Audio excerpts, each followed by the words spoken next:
মানক প্ৰবন্ধে বান্ধে মোহ পাশে দাঁতে ভক্তি মাতৃ পাইলে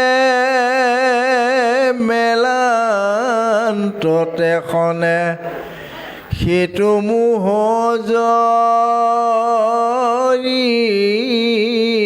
কাটে জানিয়া ভকতে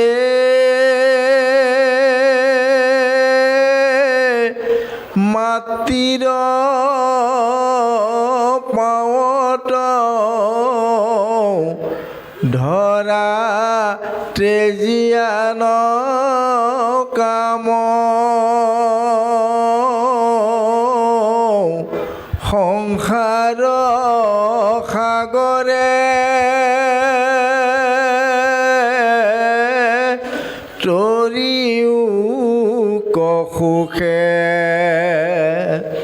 অমুখে বোলা ৰাম ৰাম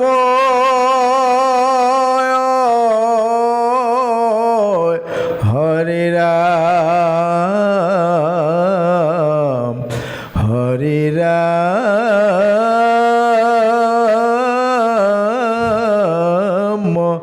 ৰাম ৰাম। এতিয়া আইধাৰ শেষত আমাক কি ধুনীয়া ক'লে, ভক্তি মাতৃ পাৰিলে মেলান্তত এখনে সিটো মোহজৰি কাটি। আগৰ ফাঁকিটোত কৰিলে যিটো নিজৰ মাতৃ পুত্ৰক প্ৰবন্ধে বান্ধে মোহ পাশে আতি, হয়নে? এটা দুটা বিশ্বত দেখুৱালে যেনেকৈ এটি ল'ৰা এটি ছোৱালীয়ে পিতৃ আৰু মাতৃক মোহ পাশে বেৰি ল'লে। ইমানটি হোৱা কালত সিহঁতে যিটো খেলা দেখুৱাব তাতেই মগ্ন হৈ পিতৃ মাতৃয়ে মানে আনন্দত এসাঁজ ভাত নাখালেও শান্তিয়ে বসবাস কৰিব পাৰে। ইমান এইটো কম মায়ানে নহয়নে? এটা আমাক দেখুৱালে। আকৌ এই শিশুৰীকেইটাও কাৰ মৰমত? নিজৰ পিতৃ মাতৃৰ মৰমত মানে আকুল হৈ থাকে। এটি ল'ৰা মন কৰিব, বহুত কম বয়সৰ অকণমান শিশু এটিকো যদি বাপেকে কোলাত লয় সি আনন্দত থাকিব ঠাই নাপায়, কিমান শান্তি পায়। মাকে যদি কোলাত লয় কিমান শান্তি পায়। এয়া হ'ল মায়া। আকৌ আমাক দেহ মাৰ্গত দেখুৱালে আমাৰ সোঁহাতে গৰ্ভত আছে ভক্তি মাতৃ, বাওঁহাতে আছে আমাৰ মায়া মাতৃ, হয়নে? আমাৰ মাজত আছে প্ৰভু ভগৱন্ত বহি আছে। 14 শাখী লয়া দেহ আছে দামোদৰ, ভান্দিবা নৰিবা উৰে শুনা কলি নৰ। এতিয়া এই মায়া মাতৃয়ে আমাক মায়া পাশত আবদ্ধ হ'বৰ কাৰণে তেওঁ ধুমধাম যত্ন কৰি আছে। মায়া মাতৃ আৰু ভক্তি মাতৃ। ভক্তি মাতৃয়ে কৈছে মই ভকতি লৈ যাম, তোমাৰ মায়াই একো কৰিব নোৱাৰে। মায়াই কৈছে তোমাৰ ভকতিয়ে একো কৰিব নোৱাৰে, মই জিকিম। তেওঁলোকে প্ৰতিযোগিতা চলি আছে মোৰ দেহত। এতিয়া মোৰ দেহত বুলি কওঁতে আপোনালোকে ভাবিছে ভালে পাইছোঁ, তেওঁৰ দেহতে থাকক, আমাৰ ঠাইত নাহক। নহয়, চবৰে দেহত আছে, হয়নে? গতিকে এই ভকতি যেতিয়া আমি ভকতি কৰিম তেতিয়া মায়াটোৱে আমাক একো কৰিব নোৱাৰে। মায়াটো মানে কি জানে? লোভ মোহ কাম ক্ৰোধ মদ মচৰ্য, এই 6টা ৰিপু। তাৰ লগত অহংকাৰ অভিমান বাৰু বহুত আছে, কিন্তু এই 6টা ৰিপুৰ ভিতৰত মন কৰিছেনে? লোভটো এটা ডাঙৰ মায়া, কামটো এটা ডাঙৰ মায়া। কাম শক্তিটো কিমান ডাঙৰ বস্তু। আমাৰ প্ৰত্যেকৰে আই মাতৃসকল হওক, বোপাইসকল হওক, সকলোৰে গৰ্ভত আমাৰ কিমান ক্ষমতা শক্তি আছে? 40 কেজিৰ পৰা 70 কেজিৰ ভিতৰতে আছে এইখিনি মানুহ, তাৰ ওপৰত নাই। কিন্তু আমাৰ প্ৰত্যেকৰে হৃদয়ত কাম শক্তি বুলি কোৱা বস্তু যিটো আছে সেইটো 7টা হাতী বল আছে। সেইটোৱে হ'ল মায়া, হয়। এই 7টা হাতী বলৰ যিটো ক্ষমতালৈ আছে তাক আমি বলৰে সৈতে তাক দমন কৰিব পাৰিমনে? দমন কৰিব নোৱাৰিম বলৰে। কিহেৰে দমন কৰিব লাগিব? আমি বুদ্ধিৰে। শাস্ত্ৰ ভাগৱতৰ আশ্ৰয় লৈ ভকত বৈষ্ণৱ ভকতনীসকলৰ পাৱৰ ধূলি মাথাত লোৱা যেতিয়া অভ্যাস কৰিম এই কাম শক্তিটো আপুনি দমন হৈ যাব। সেইকাৰণে কৃষ্ণকান্ত সন্দিকৈ গ্ৰন্থৰ বাণীখনত লিখিছে, হেৰা লোকসকল, আপোনাৰ বাৰীখন আপোনালোকে খুব ধুনীয়া বনালে দেই। আপেল কমলাপে আদি কৰি নানা ৰকমৰ ফল মূল গছ গছনি পুলি ৰুই ধুনীয়া কৰিলে বাৰীখন। কিন্তু মনত ৰাখিব, বাৰীখনত দুটা ছাগলী পোৱালি আপোনাৰ আছে, ভালদৰে সাৱধানকৈ বান্ধিব। এটা বগা ছাগলী পোৱালি, এটা ক'লা ছাগলী পোৱালি। যদি ছাগলী পোৱালিকেইটা ভালদৰে বান্ধিব নোৱাৰে, আপোনাৰ কোটিটকীয়া বাৰীখনো নাশ কৰিব। তাৰ প্ৰমাণ আপোনালোকে মন কৰিবচোন, 2 বিঘা মাটি বাৰী এখন ক'ৰবাত লগাওক, সৰু বুলি পেলাই ছাগলী পোৱালি এটি তাত এৰি দি থওক। লাহে লাহে আজি দুটা কালি এটা কালি দুটাকৈ আটাইখিনি গছপুলি খাই পেলাব। তলত লিখিছে, এই ছাগলী পোৱালিটো বগা ছাগলী পোৱালিটোৰ নাম লোভ, ক'লা ছাগলী পোৱালিটোৰ নাম কাম। এই দুটা বস্তু দুটা ছাগলীৰ লগত তুলনা কৰিছে। যেতিয়ালৈ এই দুটা ছাগলীক আমি মানে ভালদৰে আল দিব নোৱাৰিম, ৰছী দিব নোৱাৰিম, ৰছী মানে কিহৰ ৰছী? আমি ভকতি কৰিলেহে তাহাঁতৰ আলডাল গঠন হ'ব। সেইকাৰণে আমাক কয় যে এই লোকসকল, লোভ মোহ কাম ক্ৰোধ মন মচৰ্য ছটা ৰিপুক দমন কৰিব পৰা ক্ষমতা যদি আছে, ভকতৰ সংগ, হয়নে? আমি ভকত সাধুৰ সংগ ল'ব লাগিব।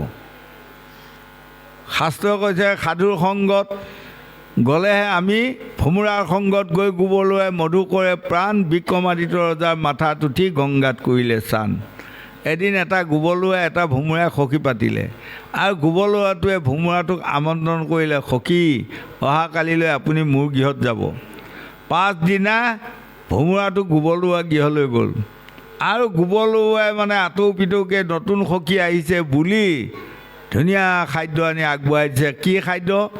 অন্তত্য পাপ কৰাৰ ফলত গোবলুৱা জন্ম পাই গোবৰভাৱে খুচৰি খুচৰি আহাৰ খাই আছে। সেই আহাৰকে আনি দিয়ে আৰু কৈছে, সখী খাওক দিয়ক, বঢ়িয়া দিয়ক, বঢ়িয়া দিয়ক। ভোমোৰাটোৱে মুখ দি পেলাই সেই আহাৰ খাব পাৰে জানো? নোৱাৰিলে। নোৱাৰি ক'লে, অহা কালিলৈ আপোনাক মই আমন্ত্ৰণ কৰিলোঁ, মোৰ গৃহত যাব। পাছদিনাখন গোবলুৱাটো ভোমোৰা গৃহত গ'ল। যোৱাৰ লগে লগে এই ভোমোৰাটোৱে সখীয়েকক লগত লৈ বিক্ৰমাদিত্য ৰজাৰ ফুলৰ বাগানত সোমালেগৈ। ফুলৰ বাগানত সোমাই ভোমোৰাটোৱে ইটো ফুলত সিটো ফুলত সিটো ফুলত পৰি ফুলৰ ৰস খাই ফুৰিছে, আৰু গোবলুৱাটো পাছে পাছে পাছে পাছে ঘূৰি আছে।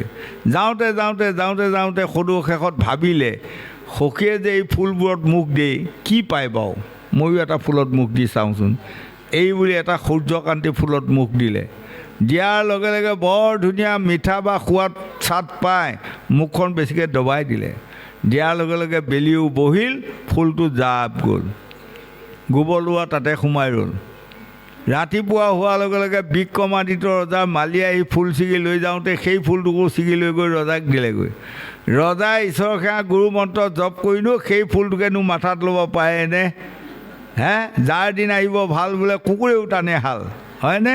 কাৰোবাৰ যেতিয়া ভাল দিন আহিব, হওক যাওক কুকুৰৰ নিচিনা অকণ অকণ গৰু সেয়া হাল মাৰি গুদা কৰি ভাত খুৱাব। উদাহৰণ এইবোৰ। তেতিয়া এই গোবলুৱাৰ লক্ষ লক্ষ পাপবোৰ নাশ হৈ গ'ল। তাৰপাছত ৰজাই গৈ গংগাত স্নান কৰাৰ লগে লগে গোবলুৱাটোৱে নিজৰ ভেল পেলাই থৈ আত্মাটো বৈকুণ্ঠক গ'ল। সেইটোকে কৈছে, ভোমোৰাৰ সংগত গৈ গোবলুৱাই মধু কৰে পাণ, বিক্ৰমাদিত্য ৰজাৰ মাথাত উঠি গংগাত কৰিলে স্নান। এই লোকসকল, আমি গোবলুৱা হৈ আছোঁ, নহয়নে? আজি এয়া আমাৰ ৰাজদুৱাৰ এই মানে ৰজাদুৱাৰ এইসকল গোটেইসোপা গোবলুৱা বুলি পেলাই যদি মই কৈ থৈ পেলাই আৰু একো নোকোৱাকৈ যাওঁগৈ, পাছত অইনে কোৱা কৰি নকৰিলেও আমাৰ গোসাঁনীহঁতে কোৱা কৰি কৰিব, আমাক গোবলুৱা দেখিছিলাই, এইডালো নামাতিবি বাপে, হেন তেন তেন তেন, হয়নে? গতিকে বাৰু তাৰ লগতে আমিও কৈছোঁ, মৰিগাঁৱৰ পৰা আমিও আহিছোঁ গোবলুৱা যা, হয়নে?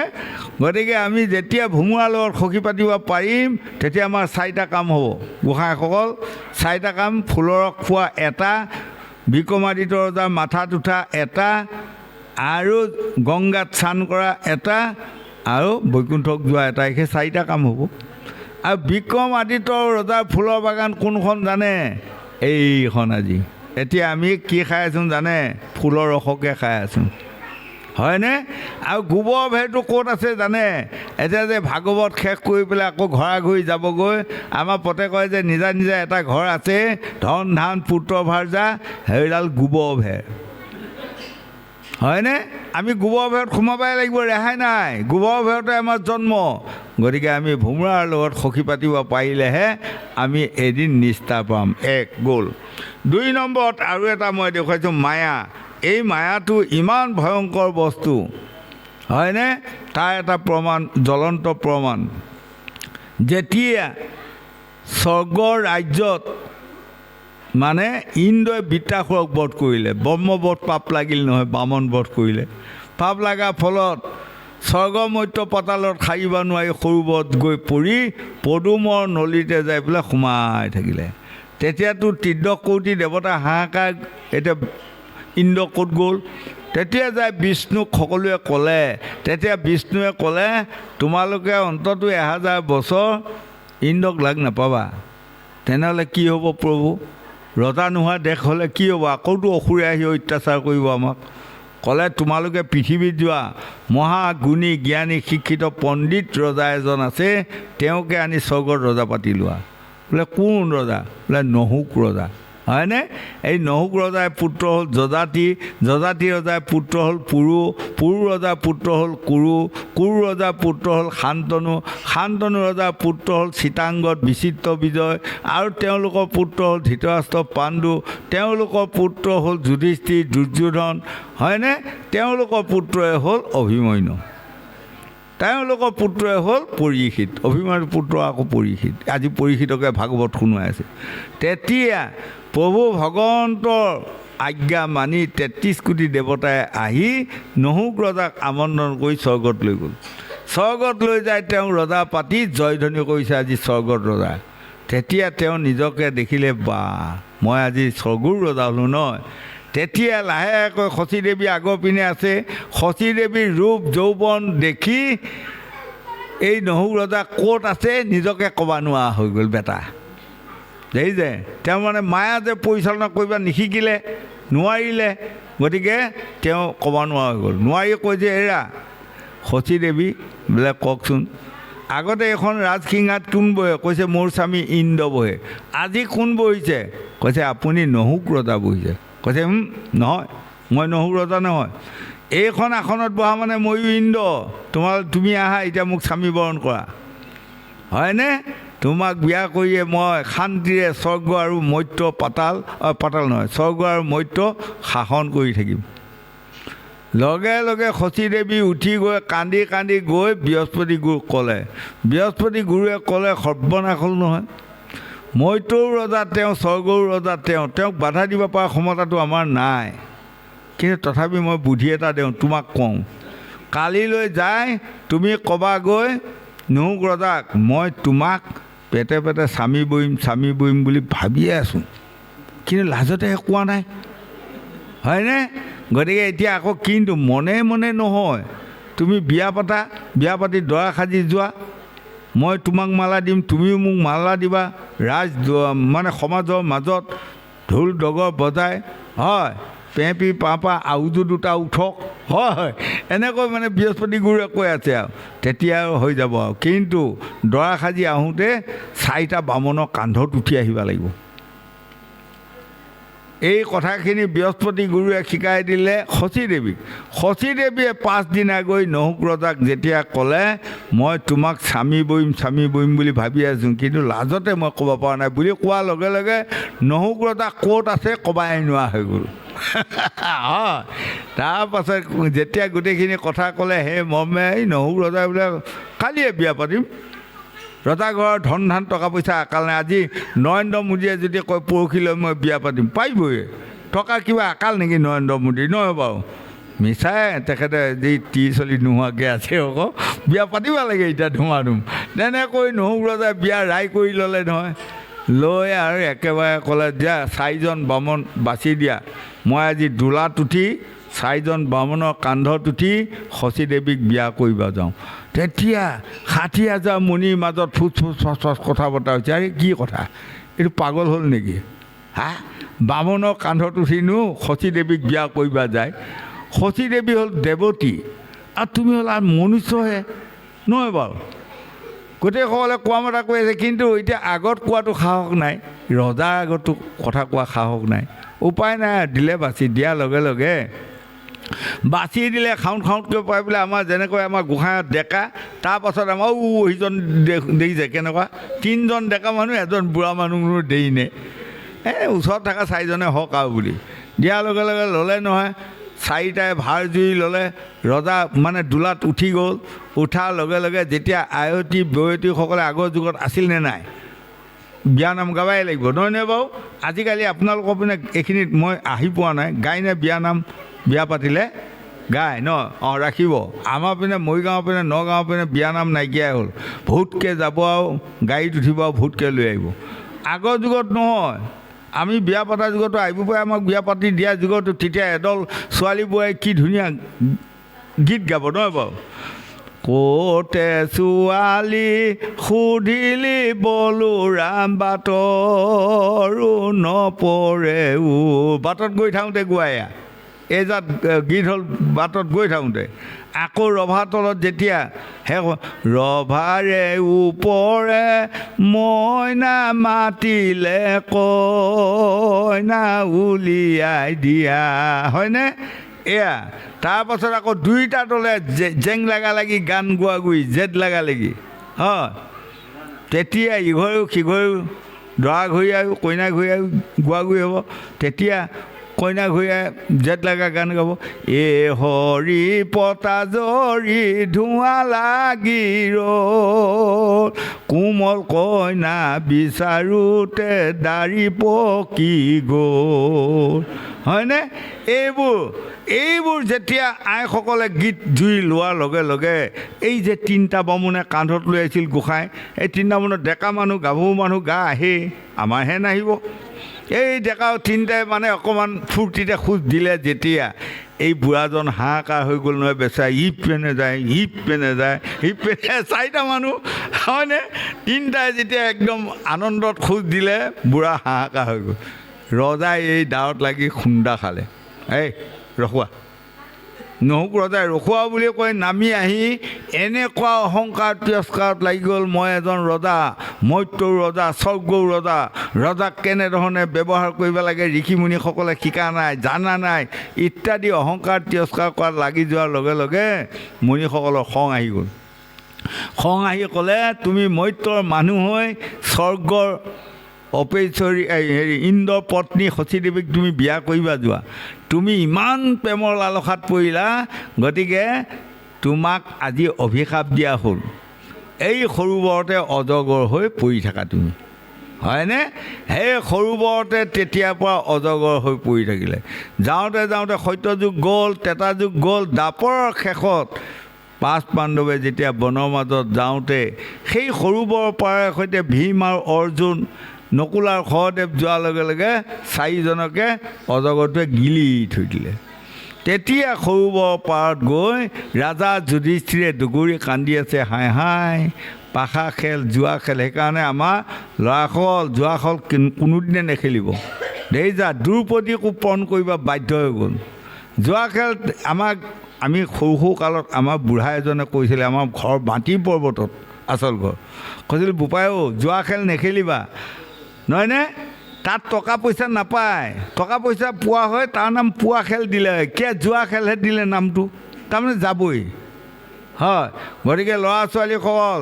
জোৱা খেলত মানে হেৰি আছে তোমাৰ কলি আছে হয় মদত কলি আছে মদ নাখাব আমাৰ ল'ৰা ছোৱালী যুৱক যুৱতীসকল আৰু অৱশ্যে আপোনালোকৰ ইয়াত মদ খোৱা মানুহ যাতকৈ নাই সেইপিনৰ পৰা মই ভাল পাইছোঁ মই এইখিনি হয় মই এয়া হেৰি কি আছিলে দৌল গোবিন্দ মন্দিৰ সেইখিনিতে মই আজি 5 মিনিটমান ৰৈছোঁ নহয় গাড়ীখন দৌল গোবিন্দ মন্দিৰতে সেইখিনিত 3-4জন মানুহ সুধিলোঁ ইয়াত মদ পানী খোৱা মানুহ আছে নেকি কৈছে আমাৰ ইয়াত মদ পানী বুলি ক'লে এই গোন্ধ পালে মানুহ বমি কৰিয়ে মৰিব নাখায় কোনো নাখায় হয় কোনো নাখায় এইটো কথা শুনি মই ভাল পাইছোঁ বঢ়িয়া পাইছোঁ নাখাব মদত কলি আছে মদত কলি আছে, পৰীক্ষিতে ৰজাই কলি দি থৈছে, গতিকে মদ নাখাব, হয়নে?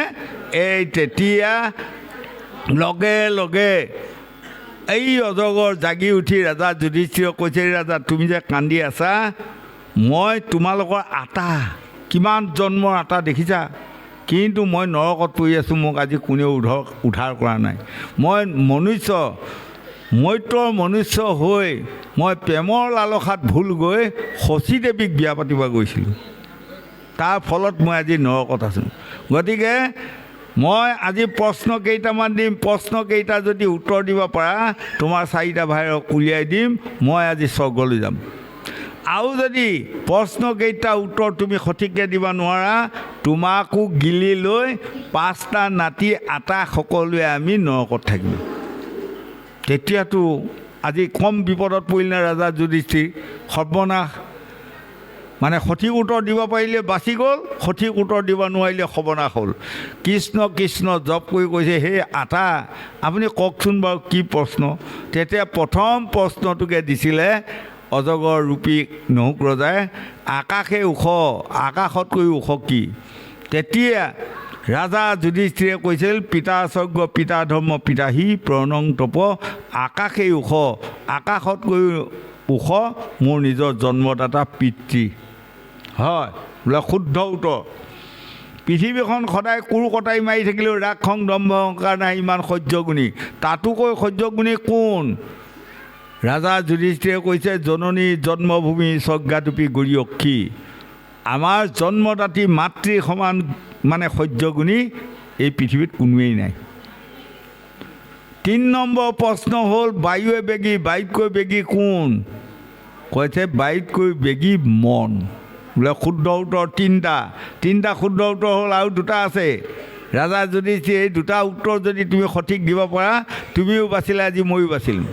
আৰু যদি সঠিক এটা যদিও মিছ কৰা, তেতিয়াও তুমিও নৰকত, ময়ো নৰকত। কোৱা 4 নম্বৰ মানে প্ৰশ্নটো হ'ল, আঙাৰে কোলা, আঙাৰতকৈ কোলা কি? তেতিয়া ৰাজা যুধিষ্ঠিৰে কৈছে, আঙাৰতকৈও কোলা মানে কলংক। গতিকে ল'ৰা ছোৱালী, যুৱক যুৱতী প্ৰজন্মসকলক মনত ৰাখিবা, কলংকত কোনোদিনে নপৰিবা। আঙাৰে কোলা, আঙাৰতকৈ সি কোলা বস্তু কলংক, তাক আৰু ধুই চাফা কৰিব নোৱাৰে, হয়নে বাৰু? গতিকে সাৱধান হ'বা, কলংক বেয়া বস্তু। 5 নম্বৰ প্ৰশ্নটো হ'ল, গাখীৰেই বগা, গাখীৰতকৈও বগা কি?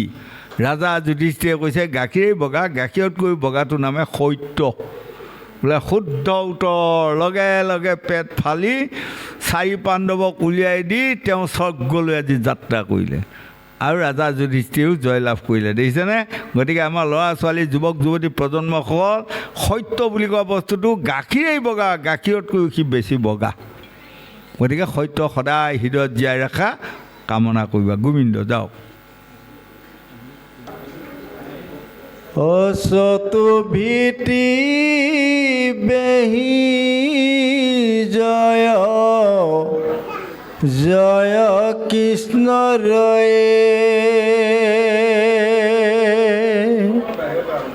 করিলা প্রণাম দেবে দণ্ডতে পরে, অনম্রভাবে করি কীর্তন জলি জানো পারে, আরম্ভিলা মহ টুটি ব্রহ্মা ত্রিপুরা,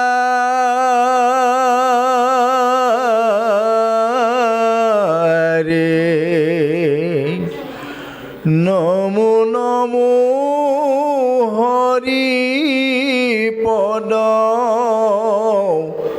পঙ্কজ যুগল, যাক জ্ঞানী গণে চিন্তে হৃদয় কমল। অজিতু জগতৰে অন্ত জামি ব্ৰহ্মময়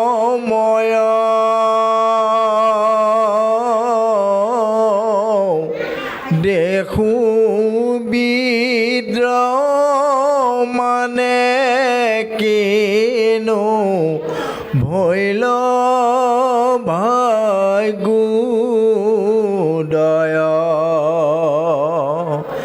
সৃষ্টি স্থিতি জগতৰ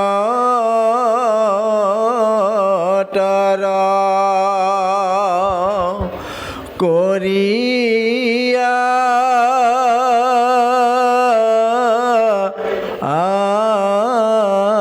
আপোনে নুচুৱে তথাপিতাৰ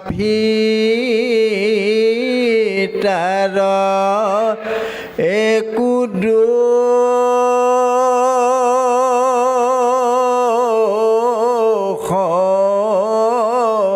গুণে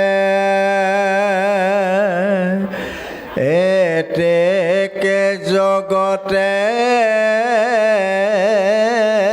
চিন্তে তোমাৰ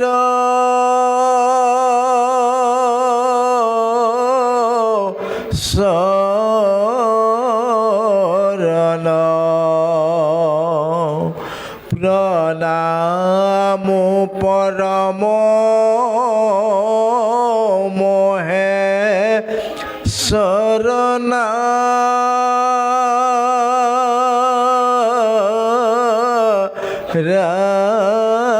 ৰায়ণ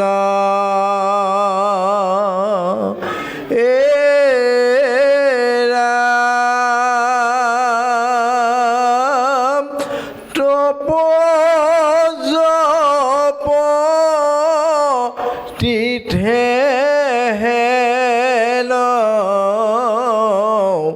নকৰে পবিত্ৰ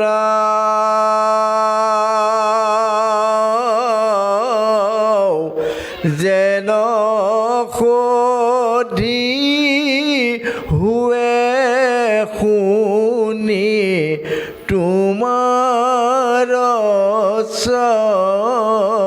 চৰিত্ৰ অৰাম যশ বিস্তাৰিলায়েতে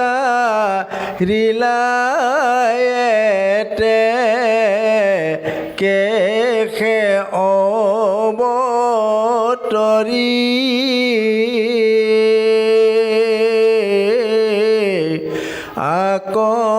আকৰ্ষণি যাওক লোক সংসাৰ কতৰে পাতকে উত্তৰে যাৰ যশ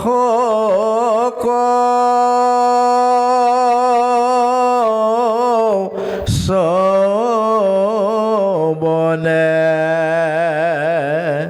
হেন চৰণক আমি দেখিলো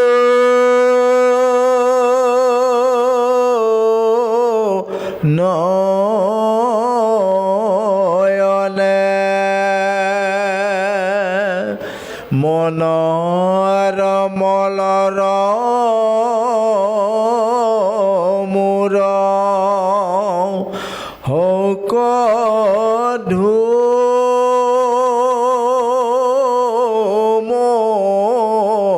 কেতো পখিল শৰণে আবে আমি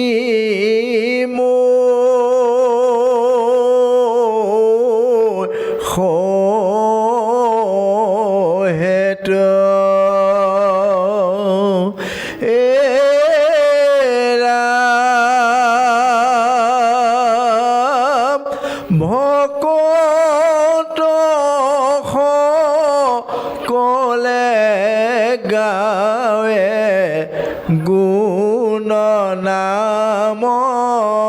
যত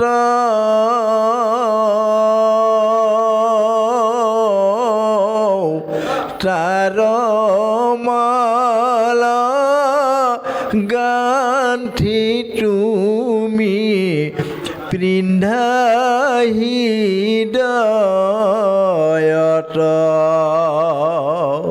পূজা নমস্কাৰ ধ্যান সমস্ততে কৰি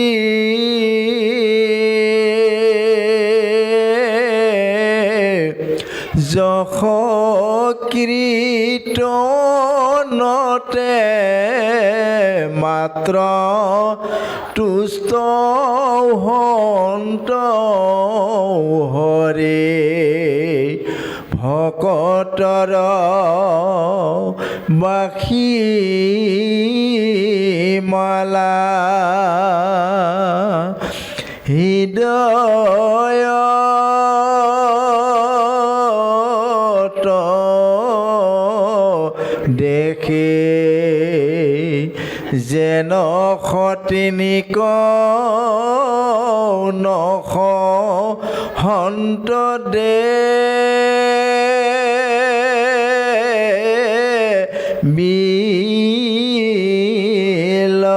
বিলক্ষ্মীয়ে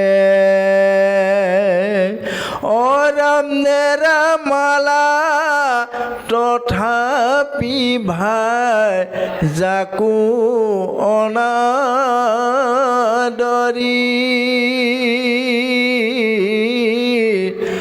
লক্ষ্মীটো অধিক ভকতক দায়া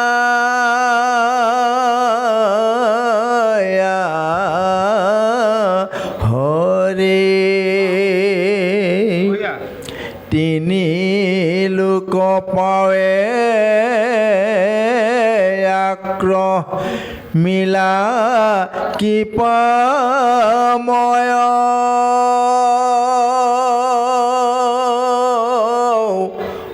দেৱৰয়া নন্দ অসুৰৰ ভৈলা ভয় জানো কৰা প্ৰভু ভকতৰ পক্ষপাত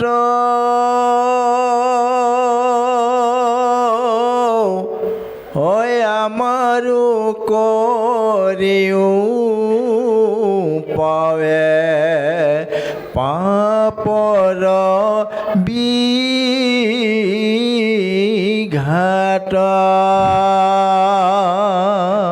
এইকণ আমাক কৈছে কৃষ্ণৰ স্তৱ তাৰমানে অৰ্থাৎ আমি পৰম প্ৰভু ভগৱন্তক কি ধৰণে ভজিব লাগে আমাৰ ল'ৰা ছোৱালী যুৱক যুৱতী প্ৰজন্মসকলে কিছুৱে আঁতৰি ইয়াৰ নাপায় আঁতৰিটো আমি ল'ব লাগে কি জানে ভকতি বুলি কোৱা বস্তুটো সহজতে পায় হয়নে কিন্তু আকৌ বিচাৰি ফুৰিলেও নাপায় এজন মানুহক উপকাৰ কৰিলে কোনোবা এজনে তেনেহ'লে তেওঁ ভকতি হৈ গ'ল সেইকাৰণে আমাক কৈছে নিৰাশ্ৰয়ক আশ্ৰয় দিবা শিকক নিৰাশ্ৰয়ক যদি কোনোবাই আশ্ৰয় এটা দিলে তেনেহ'লে তেওঁ বহুত পুণ্য সঞ্চয় হ'ল আয়ু বাঢ়িলে ভকতি বাঢ়িলে আৰু যদি ক'ৰবাত দান কৰিলে দান আকৌ দুটা ভাগ আছে দান আমাক এতিয়া বুজাই গ'ল যেনে আজি এই মন্দিৰত আহি কোনোবাই কিবা এটি পইচা দান দি ধূপ ধূনা লগাই কিবা এটা কৰিছে এইটো এটা দান কালি কোনোবা এঘৰ মানুহ কোনোবা এজন মানুহ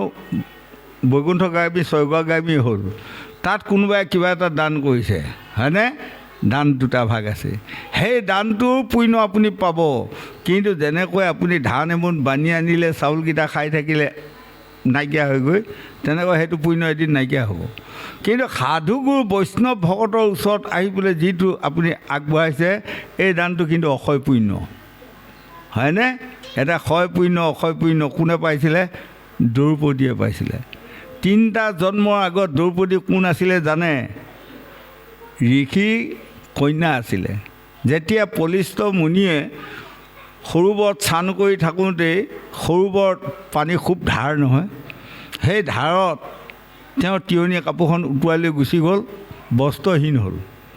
বস্ত্ৰহীন হৈ তেওঁ মানে পানীতে আছে। ইতিমধ্যে এই ঋষি কন্যাগৰাকীয়ে কাষত কলচী লৈ গৈ দেখিলে যে ঘাটটোৰ মুখতে ঋষি আছে। গতিকে কি কৰা যায়, ইমুখীয়া হৈ মানে কলহটো নমাই থ'লে, ভাবিছে মুনি উঠি গ'লেই মই গা ধুম বা পানী ল'ম ইত্যাদি আৰু। তেতিয়া মুনিয়ে বুজি পাই ক'লে, হেৰা কন্যা, মই বুজিছোঁ মই কিবা এটা বিপদত পৰিছোঁ, মই এতিয়াই নুঠিম, তুমি মোৰ পাছৰ ফালে যোৱা, যাই পানী লোৱা, গা ধোৱা, কি কৰা কৰি গুচি যোৱাগৈ। তেতিয়া কন্যাগৰাকীয়ে ক'লে, আপুনি কি বিপদত পৰিছে? কৈছে মানে পানী ধাৰে মোৰ তিয়নিখন লৈ গ'ল, এতিয়া বস্ত্ৰহীন মোৰ। অ' সেইটোহে। তেতিয়া সেই ঋষি কন্যাগৰাকীয়ে নিজৰ চাদৰখন দীঘলে দীঘলে ফালি আৰু ঋষিৰ আগত গৈ পেলাই মানে উটুৱাই দিছে পানী ধাৰত, পাব আৰু পালে। কিন্তু সেইদিনা যে অক্ষয় তিথি আছিল তাক নাজানে। 3টা জন্মৰ পাছত ৰজা দুৰ্যোধনৰ আজ্ঞাত দুঃশাসনে দ্ৰৌপদী বস্ত্ৰহৰণ কৰিছিলে। কিন্তু যত বস্ত্ৰ টানে পাপী দুঃশাসনে বস্ত্ৰৰ নাহিকে অন্ত, সভাস্থলী বস্ত্ৰ নধৰা হৈ গ'ল, হয়নে? কিন্তু দ্ৰৌপদীৰ এটা কেৰা আঙুলিও নেদেখিলে। সেইটোক কয় অক্ষয়া তিথি। সেই অক্ষয়া তিথিত কোনোবাই যদি এমুঠি ধান দান কৰে, চাউল দান কৰে, পইচা এটা দান কৰে, অন্ন দান কৰে, তেনেহ'লে 60,000 বছৰেও সেই পুণ্য ক্ষয় নহয় বুলি জ্যোতিষশাস্ত্ৰত ভৃগু আদি বামুণীসকলে লিখিছে। আৰু যদি চন্দ্ৰ সূৰ্য দেখি থকালৈ ই কেতিয়াও মিছা নহয় নহয় নহয় বামুণীসকলে জ্যোতিষশাস্ত্ৰত লিখিছে। গতিকে সেই দিনটো আপোনালোকসকলে পালিবচোন। মোক বহুতেও ফোন কৰে, মই সেই মন্ত্ৰে দি দিওঁ। এতিয়াও এটা মাঘত এটা চৈতত সেই দিন আছেই। তাৰ পাছত এইবছৰত নাই, আকৌ বহাগৰ পৰা নতুন মানে জ্যোতিষ পঞ্জিকাত ওলাব পাৰে। আপোনালোকে হয়তো বহুতেও আমাৰ ধৰ্মকটো বুজি নাপায়। আমি অকণমান সৰু সুৰা এটি জ্যোতিষীও কালপুৰুষ পঞ্জিকা যদি ক'ৰবাত পাই চাবচোন, মোৰ নামটোৱে কেইপাতমান মেলি দিয়াৰ পাছতে মোৰ নাম পাব, ফটো পাব, এড্ৰেছ পাব, চব পাব, হয়নে? এই অক্ষয় পুণ্য কেতিয়াবা এই বহাগৰ লগে লগে মোক ফোন কৰিব, মই কৈ দিম। সেইকেইদিন কোনোবা গাভৰু মই বিয়া বাৰু ইত্যাদি কিবা কণা কণী লাগিছে, সেই অক্ষয় তিথিত দান কৰিব লাগে। কোনোবা ল'ৰাৰ ছোৱালী বোৱাৰী চোৱা কিবা কণা মনা লাগি আছে, সেই অক্ষয় তিথিত দান কৰিব লাগে। আৰু কোনোবাই এনেই দান কৰক, তেওঁৰ অক্ষয় পুণ্য হ'ব, তেনেকুৱা।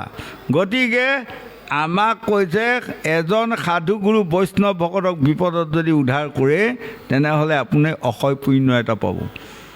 আৰু পুণ্য কিছুমান আছে ক্ষয় হৈ যায়, কিছুমান অক্ষয় হৈ যায়। 60,000 জন্ম, এজন মানুহ আমি 100 বছৰ, 100 বছৰকে অংক কৰক, 60,000 বছৰত কিমান জন্ম হ'ব? সিমান জন্ম আজি দিয়া যদি চাউল এমুঠি দি থয়, আপুনি কোনোদিনে অন্নৰ অভাৱত নপৰে। কাৰোবাক যদি বস্ত্ৰ এডোখৰ দান কৰি থয়, আপুনি বস্ত্ৰৰ অভাৱত নপৰে। দেখিছেনে? কাৰোবাক যদি 10টা টকা দান দি থয়, আপুনি ধনৰ মানে দুখত নপৰে। কিমান মহৎ গুণ আছে এইবিলাক। এই কথাখিনিকে আজি আমাক ইয়াতে কৈছে যে, তোমাৰ একে কিংকৰ যতেক জীৱ আমি জগতকে প্ৰৱৰ্তায়া তুমি অন্তৰ্যামী। হে প্ৰভু ভগৱন্ত, আপুনি আমাক যে সকলোকে মৰম দয়া কৰি আছে, কম মৰম কৰি আছেনে? হয়নে? উৰণ বুৰণ গজন ভৱন 4 মুঠি জীৱ মৰম কৰাই নহয়, 4 মুঠি জীৱৰো পদে পদে আপুনি মানে লম্ভি আছে বা বিৰাজমান হৈ আছে। কিমান কৃপা! মাত্ৰ আমি এবাৰ ক'ব লাগে প্ৰভু কৃষ্ণ, সেইবাৰটো যদি আমি কওঁ, তেতিয়াও প্ৰভু ভগৱন্তই শান্তি পায়। দেৱঋষি নাৰদে প্ৰভু ভগৱন্তক সুধিছিলে, আপুনি মানুহ কিছুমানক মৰম কৰে, কিছুমানক মৰম নকৰে, কাৰণটো কি? কাৰণটো কৃষ্ণই কৈছে, মানে কিছু লোকসকল যেতিয়া বিপদত পৰিব তেতিয়া মোক লগা হয়, আৰু যেতিয়া সুপদত পৰিব মোক নিবিচাৰে। এতিয়া আমাৰ প্ৰমাণ কৰিবচোন, যেতিয়া বৰ ধুনীয়াকৈ উৰা পিন্ধা কাপোৰ কানি সকলো পিনে পালে, বৰ ডাঙৰ শ'ল মাছ বিলাহী বেঙেনাই সদায় ভাত খাব পালে, ভগৱানক পাহৰি যায়। হয়, কিন্তু যেতিয়া এদিন ৰাতি পেটৰ বিষ ধৰিলে তেতিয়া ৰাতিপুৱা কেতিয়া হয় কৃষ্ণক ৰাতিপুৱা কেতিয়া সেইদিনা কিন্তু বহুতবাৰ কৃষ্ণ নাম লৈ থাকে। প্ৰমাণ কৰিব হয়নে নহয়? নহয়নে বাৰু? এতিয়া দেৱ ঋষি নাৰদ মানে বৈকুণ্ঠৰ পৰা আহি আছে মৰ্ত্যলৈ। তেতিয়া প্ৰভু ভগৱন্ত কৃষ্ণই চিন্তা কৰিছে, বা দেৱ ঋষি নাৰদে আকৌ ভাবি আহিছে, মই কম মানুহ নহয় দেই, মোক সকলোৱে দেৱ ঋষি বোলে, মই কম ভাগ্যৱান নে বাৰু নহয়? আকৌ কিছুমানে কিন্তু নাৰদৰ ভকত বুলিও কয় কিন্তু দেই মোক, বা তেনেহ'লে মইতো ভকতো বৈষ্ণৱো নহয় বাৰু। আৰু কিছুমানে গোসাঁই বুলি কয়, বাপৰে বাপ বঢ়িয়া এনেকুৱা। এইটো কৃষ্ণই দেখিলে, বা এইটো অহংকাৰ আহিল, অহংকাৰে পতন। মানুহৰ অহংকাৰ আহিলেই পতন হয়। কাৰণ দুটা জন্ম মহা দুখ ক্লেশ ভোগ কৰি দেৱৰ্ষি নাৰদে এইটো জন্মত সদায় ঢেঁকীটোত উঠি আৰামত নাৰায়ণৰ নাম লৈ ফুৰা সুবিধা অকণমান পালে। আৰু যদি এই সময়ত যদি দেৱৰ্ষি নাৰদৰ যদি অহংকাৰ আহিল তেনেহ'লে সকলো পতন হ'ব। এই ভাবি কৃষ্ণই আছে, প্ৰভু ভগৱন্তৰ নাম এটা কি জানে? অন্তৰ্যামী। তাৰমানে আমি কি কৰি আছোঁ তেওঁ জানি আছে, হয়নে? গতিকে আমি বেয়া ভাৱটো আনিব নাপায়। বেয়া ভাৱ আনিলে তেওঁ জানিবই, ভাল ভাৱ আনিলেও জানিবই। কিছুমান মানুহে যে মন কৰিবচোন, খুব বেয়া কাম কৰে, কৰি পেলাই আপোনাৰ নিজকে কি কৰে জানে? বাচি গ'লোঁ, কোনেও গমেই নাপালে। সেই লোকসকল সেইটোৰ নিচিনা, সেইজনৰ নিচিনা মূৰ্খ অজ্ঞানী পৃথিৱীত নাই, হয়নে? আমাৰ লোমডালে প্ৰতি জগন্নাথ নাম লৈ প্ৰভু ভগৱন্ত বিৰাজমান হৈ আছেই। হাতত শ্ৰী গোবিন্দ দানয়ধিপতি সপ্তদ্বীপে জগন্নাথ কৰে বসতি। তেতিয়াও আপোনাৰ বিশ্বাস নাই, তেতিয়াও আপুনি কয় বেয়া কাম কৰি পেলাই বাচি গ'লোঁ বুলি কয়। কম মূৰ্খ নে বাৰু? হয়। গতিকে আমাক কয় যে সেই লোকসকল আমি কেতিয়াও বেয়া কাম কৰিলে বাচিব নোৱাৰোঁ। তেওঁৰ নাম এটা অন্তৰ্যামী। অন্তৰ্যামী হৈ সকলোৰে হৃদয়ত বিৰাজমান হৈ আছে আৰু দেখি আছে, চাই আছে। হয়। গতিকে দেৱৰ্ষি নাৰদে যায় কৈছে, প্ৰভু বোলে, প্ৰভু বুলি কৈ থাকিলে নহয় আৰু দেৱৰ্ষি নাৰদ আজি কথা কোৱা সময় নাই। কিয়? কৈছে মোৰ জ্বৰ, কাহ, চৰ্দি, মাথা বিষ, মই মৰিমেনে বাচিমেনে অন্তই নাই।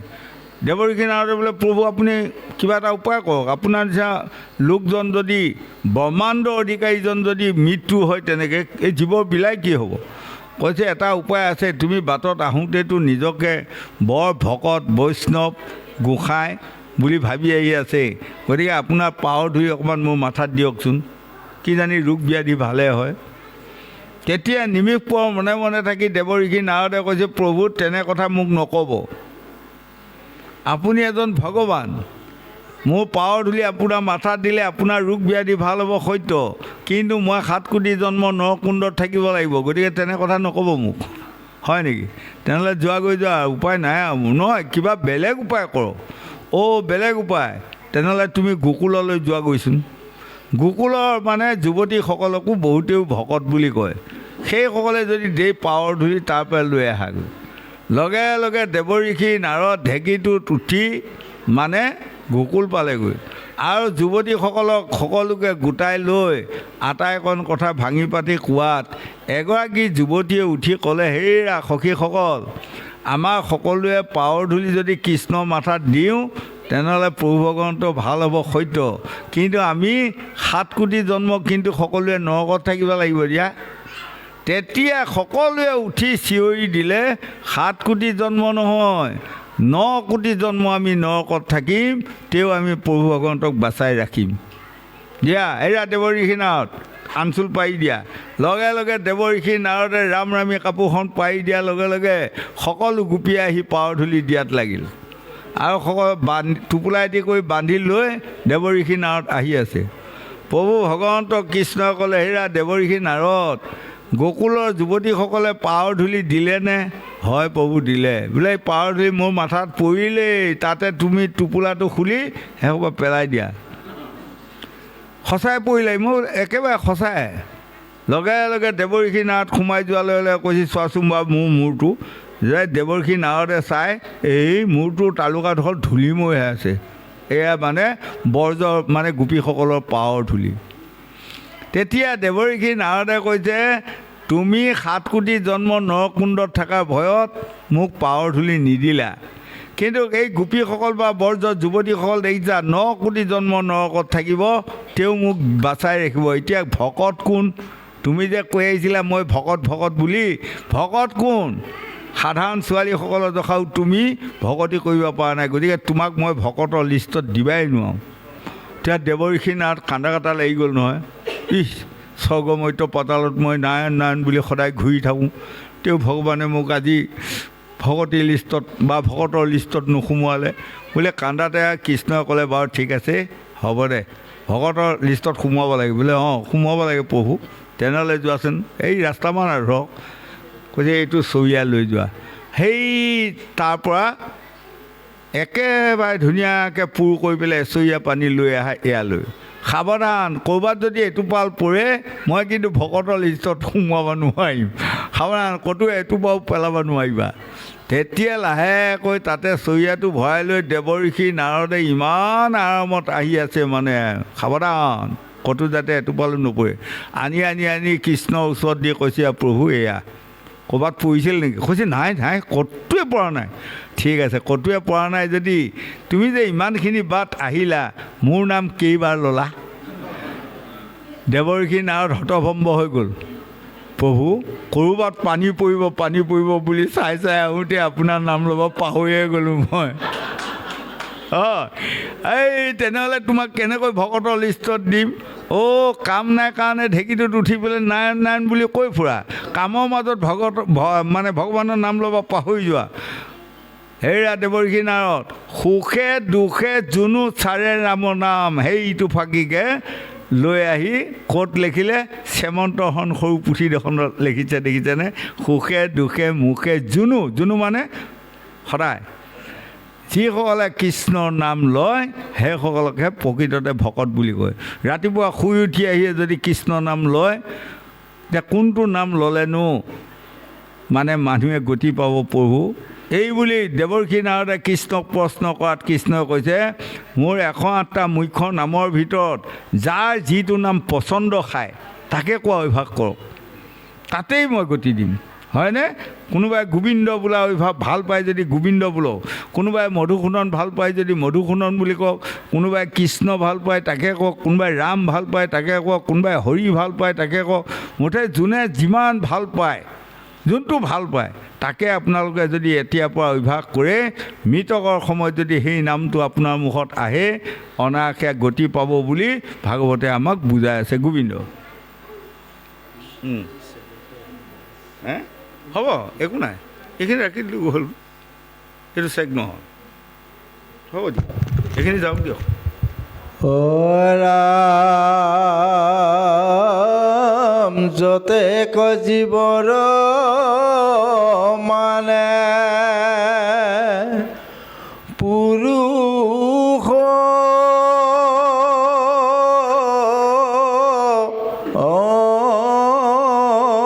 ধম সবাৰ ঈশ্বৰ তুমি পুৰুষ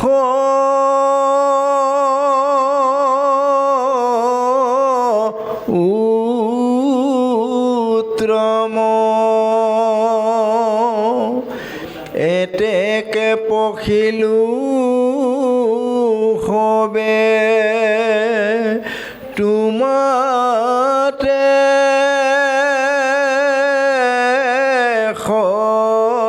শৰণে অগতিৰ গতি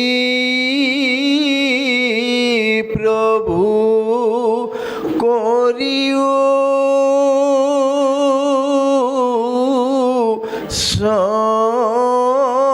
শৰণে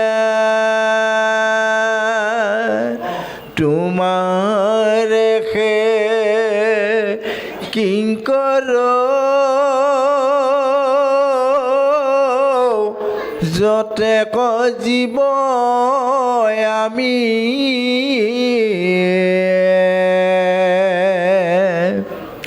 জগতকে পৰ্বত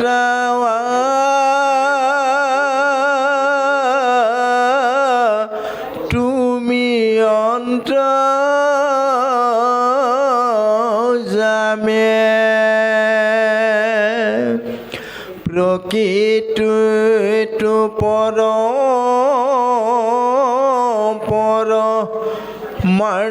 ৰূপ দেৱ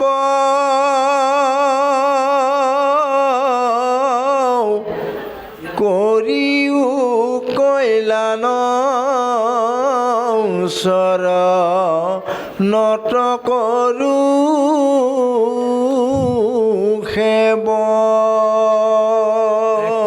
আমাক কৈ আছে, সেই লোকসকল তোমাৰ একে কিংকৰ যতেক জীৱ আমি জগতকে প্ৰৱৰ্তায়া তুমি অন্তৰ্যামী, আমি তোমাৰ লোমডালে প্ৰতি আমি বিৰাজমান হৈ আছোঁ যিমান জীৱ। আৰু যিদিনাই প্ৰভু ভগৱন্তে আমাক কৃপা নকৰিব সেইদিনাই আমি পঞ্চতংগত অৰ্থাৎ অধপতনে যাম, হয়নে?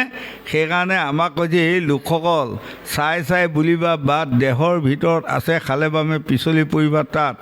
ভগৱানে বেয়া পোৱা কৰ্ম, ভকত বৈষ্ণৱে বেয়া পোৱা কৰ্ম যাতে উঠি অহা যুৱক যুৱতী প্ৰজন্মসকল আপোনালোকে কোনেও নকৰে। কাৰণ যেতিয়া ভগৱন্তে বেয়া পোৱা কাম, ভকতে বেয়া পোৱা কাম আপোনালোকে কৰিব, সেয়া এইটো জন্মত আপুনি সংশোধন কৰিব নোৱাৰিব। তাৰ এটা প্ৰমাণ আপোনাসকলে দেখিছে নহয়, অম্বৰীশ ৰজাই যজ্ঞ পাতি মানে দ্বাদশী ব্ৰত পালন কৰি আছিল। এই দ্বাদশী ব্ৰত পালন কৰি অলপ সময় আছে, সেই সময়ত দুৰ্বাসা মুনি ওলালেগৈ। দুৰ্বাসা মুনিক দেখাৰ লগে লগে অম্বৰীশ ৰজাই তেওঁক মানে কাউবাও কৈ মানে প্ৰণাম জনাই সেৱা প্ৰাৰ্থনা কৰিছে, লগে লগে বহিবা আসন দিলে। তেতিয়া দুৰ্বাসা মুনিৰ আচলতে পেটটো বেয়া, অলপ হিংসক স্বভাৱ এটা লৈ গৈ আছিল। তেতিয়া লগে লগে দুৰ্বাসা মুনিয়ে ক'লে, মই এতিয়া নবহোঁ, মই সৰোবৰত স্নান কৰি আহোঁগৈ। আৰু সাৱধান, কিন্তু মই স্নান কৰি আগত আহাৰ একো নাখাবা, হয়নে? এই বুলি দুৰ্বাসা মুনি গুচি গ'ল। তাৰপাছত দুৰ্বাসা মুনি নাই অহা। ইতিমধ্যে দ্বাদশ যেতিয়া পাৰ হ'ব ওলাল, তেতিয়া লগে লগে অম্বৰীশ ৰজাই আজি ঋষিসকলক সুধিছে, সেই গুৰুসকল, দ্বাদশ যদি পাৰ হৈ যায়, মই যদি একো প্ৰাণ নকৰোঁ, তেনেহ'লে মোৰ এই ব্ৰতটো বিফলে যাব। এতিয়া তাৰ উপায় মোৰ কি হ'ব? তেতিয়া মুনিসকলে সকলোৱে আলোচনা কৰি ক'লে, তুমি 1 গণ্ডা জল খাই দিয়া। 1 গণ্ডা জল মানে কি জানে? এই হাতটো এনেকৈ মুঠ মাৰি ধৰোঁতে এই ডাঙোতে যিমানকণ পানী সোমায় বা আহে, এইকণৰ নামে 1 গণ্ডা জল। ঋষিমুনিসকলৰ সকলোৰে পৰামৰ্শ লৈ ৰাজা অম্বৰীশে 1 গণ্ডা জল খাই দিলে। আৰু খাই দিয়া 5 মুহূৰ্ততে দুৰ্বাসা মুনি আহি পাল। তুমি আমাক নামানা, মইতো কৈ গৈছিলোঁ মই অহাৰ আগতে তুমি একো প্ৰাণ নকৰিবা, তুমি 1 গণ্ডা জল কিয় খালা? গতিকে তোমাক মই অভিশাপ দিলোঁ, কীৰ্তানলে তোমাৰ শৰীৰটো ভস্ম কৰক। লগে লগে সাপ দিলে। সাপ দিয়াৰ লগে লগে কীৰ্তানল আহিলেই নহয় আৰু। কীৰ্তানল মানে বুজিছে, এসোপা পোক হৈ আহিছে আৰু ব্ৰহ্মসাপ। আৰু লগে লগে মানে যজ্ঞস্থলীত হাজাৰ হাজাৰ ঋষি মুনি পৰ্জা পাত্ৰ মন্ত্ৰী সকলোৱে মানে চকু পানী উলিয়াইছে। হাই হাই, ইমান সৎ জ্ঞানী ৰজাটোক খাওঁতকৈ অভিশাপ দিলে, কীৰ্তানল আহিলেই ভস্ম কৰিব এতিয়া। চবেই চকু পানী উলিয়াইছে। আৰু ৰজা অম্বৰীশেও মানে আসনত বহি বিষ্ণু বিষ্ণু বিষ্ণু বিষ্ণু বিষ্ণু স্মৰণ কৰি আছে। যেতিয়া স্মৰণ কৰাৰ লগে লগেই বৈকুণ্ঠপুৰত বিষ্ণু বহি থকা আসনখন কঁপি গ'ল। তেতিয়া লগে লগে বিষ্ণুৱে মৰ্ত্যফালে চালে। মৰ্ত্যফালে দেখিলে দুৰ্বাসা মুনিয়ে বিনা দুখত অম্বৰীশ ৰজাক অভিশাপ দিলে। লগে লগে বিষ্ণুৱে মানে ক্ৰোধান্বিত হৈ সুদৰ্শন চক্ৰ এৰি দিলে। সুদৰ্শন চক্ৰই আহি লগে লগে কীৰ্তানল ব্ৰহ্মসাপক মানে আজি চাৰখাৰ কৰি কাটি পেলালে। পেলাই লাহেকৈ মানে দুৰ্বাসা মুনিৰ ওচৰলৈ যেতিয়া চক্ৰ গ'ল, দুৰ্বাসা মুনি পাছুৱাইছে। যেতিয়া ওচৰ পালেগৈ দৌৰ মাৰিছে। ক'ত সাৰিব দৌৰ দি? স্বৰ্গ মৰ্ত্য পাতাল সাৰিব পৰা নাই, পিঠি আধা পোৰা হৈ গ'ল। গৈ গৈ গৈ গৈ ব্ৰহ্মাৰ চৰণত পৰি দীঘল খাই পৰি কৈছে, মোক ৰক্ষা কৰক, সুদৰ্শনৰ চক্ৰে মোক আধা পোৰা কৰিলে, পিঠিখন পুৰি আনিছে, মোক ৰক্ষা কৰক। ব্ৰহ্মাই ক'লে, হেৰা মুনিবৰ, তুমি যিটো কৰ্ম কৰি আহিছা মই ৰক্ষণাবেক্ষণা দিব নোৱাৰিম কাৰণ ভগৱন্তৰ দোষ লগাই অহা হয় শিৱৰ দোষ লগাই অহা হয় মোৰ দোষ লগোৱা হয় মই ৰক্ষণাবেক্ষণা দিব পাৰোঁ কিন্তু ভকত দোষীক ৰক্ষা কৰিব পৰা ক্ষমতা মোৰ নাই তুমি শিৱৰ ওচৰলৈ যোৱা শিৱৰ ওচৰত গৈ দীঘল খাই পৰাৰ লগে লগে শিৱই ক'লে প্ৰভু ভগৱন্তৰ দোষ লগাই যদি কোনোবাই আহে মই তাক ৰক্ষণাবেক্ষণা দিব পৰা ক্ষমতা আছেই ভকত দোষীক ৰক্ষণাবেক্ষণা দিব পৰা ক্ষমতা মোৰ নাই তুমি বিষ্ণুৰ ওচৰত যোৱা বিষ্ণুৰ ওচৰত গৈ দীঘল খাই পৰি কোৱাৰ লগে লগে বিষ্ণুৱে ক'লে ভকতেহে জানা মূৰৰ হৃদয় মই ভকতৰ হিয়া নিশ্চয় মোৰ দোষ আচৰণ কৰিলে নিস্তাৰ পায় ভকতৰ দোষ আচৰণ কৰিলে অধোগতি যায় হয়নে গতিকে হেৰা দুৰ্বাসা মুনি তোমাক মই ৰক্ষা কৰিব পৰা ক্ষমতা মোৰ নাই তুমি ভকত দোষী গতিকে ভকত দোষী হিচাপে তুমি অম্বৰীশ ৰজাৰ ওচৰত শৰণাপন্ন হোৱাগৈ অম্বৰীশ ৰজাই যদি তোমাক ৰক্ষা দেই বা ক্ষমা দেই তুমি ৰক্ষা পাবা আৰু ক্ষমা দিব ভকতৰ গাত 4টা গুণ আছে কি কি গুণ জানা মুনিবৰ তোমাৰ গাত নাই খাওঁতকৈ তোমালোকে খাপ দিয়া ভকতৰ গাত আছে ধৈৰ্য সহ্য ক্ষমা দয়া এই 4টা গুণ ভকতৰ গাত আছে বৈষ্ণৱৰ গাত আছে হয় যিজন বৈষ্ণৱৰ গাত এই 4টা গুণৰ এটাও নাই বা কোনো এটা নাই তেনেহ'লে তেওঁ বৈষ্ণৱ শাৰীত ঠাই নাই ভকতৰ শাৰীত ঠাই নাই লগে লগে দুৰ্বাসা মুনি আহি অম্বৰীশ ৰজাৰ ওচৰত দীঘল খাই পৰাৰ লগে লগে অম্বৰীশ ৰজাই অকণমান আগবাঢ়ি নিজৰ বুকুখন পাতি দি সুদৰ্শন চক্ৰক কৈছে এই চক্ৰ তুমি মোকে নাশ কৰা ভাই তথাপি বামনক ৰক্ষা কৰা বামন বধ কৰি পেলাই মোক আৰু ব্ৰহ্মহত্যা পাপত নেপেলাবা মোক মাৰি পেলোৱা তেতিয়া চক্ৰ লাহে লাহে লাহে লাহে ক্ৰমান্বয়ে থামি থামি লাহেকৈ বিষ্ণুৰ ওচৰলৈ গুচি গ'ল এয়াই হ'ল জল জল ফট ফট প্ৰমাণ এৰা শুনি মোক সৰ্বজন বিষয়ত তেজি মন হৰি নাম লোৱা গ'লে বান্ধি ইটো জন্ম গ'লে বিঠা কৈত পাইবা কৃষ্ণ কথা আকে লাগি মৰিবা কান্দি ইমান ধুনীয়া মনুষ্যৰ জন্ম এটা পায় এইবাৰ যদি আমি হৰি সেৱা নকৰোঁ সাধু গুৰু বৈষ্ণৱ ভকত ভকতনী পাৰ ধূলি মাথাত নলওঁ আহা জন্ম যদি কেনিবাকৈ মানুহ জন্ম নিদি কুকুৰ চিগাল গাহৰি জন্ম দেই বুকত ভুকিয়াই মৰিলেও কৃষ্ণ কথা শুনিবা নাপাম হয়নে